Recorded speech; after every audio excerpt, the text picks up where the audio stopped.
Hi, I'm Tamara Stevenson, founder and CEO of WANDA, Women Advancing Nutrition, Dietetics, and Agriculture, and we convene leaders who are cross sectors from academia, business, government, health, food, and policy.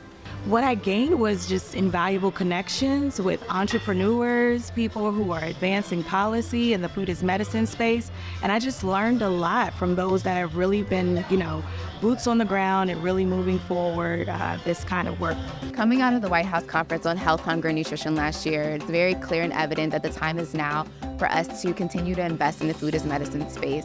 I'm very excited to see stakeholders from across different sectors, across industries, really investing in furthering the food as medicine movement, and also from conversations today, making sure that we are taking the lens to how this investment impacts those in Black and Brown communities. One of the major pieces that I'm recognizing is that we're not alone.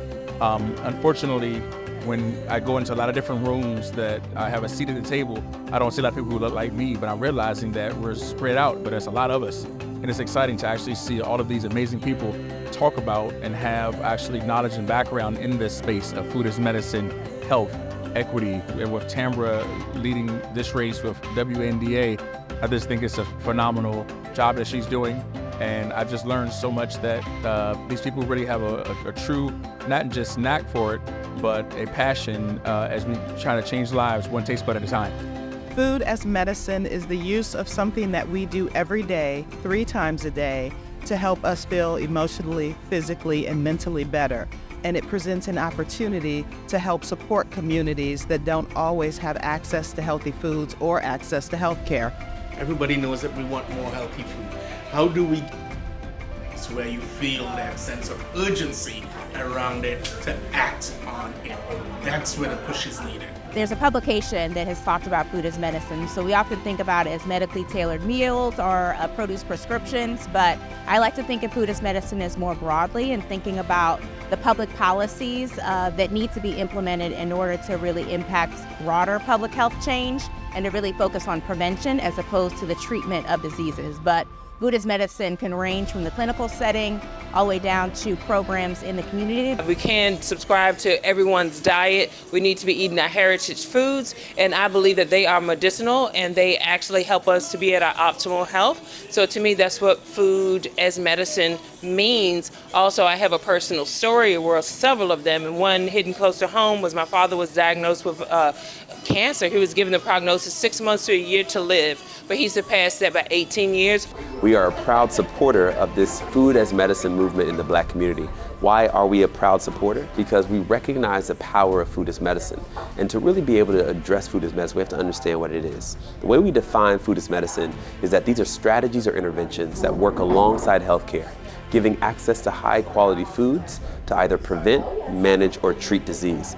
We believe strongly that one of the strategies or interventions that we must use and recognize is recognizing the importance of identifying different communities, different sub-communities. One of the communities that have faced significant inequities are Black communities in this country. Using food as medicine as a tool to improve equity is one of the things that we want to lean into, and it's one of the reasons we're a big supporter of this initiative. We are excited of the partners who've come to the table from Elevance Health, Amazon, Feeding America, and Johns Hopkins University and Medicine and Ward Infinity, along with a host of Black businesses from Plum Good to Fresh Food Factory to Market 7, as well as Greater Washington Black Chamber of Commerce.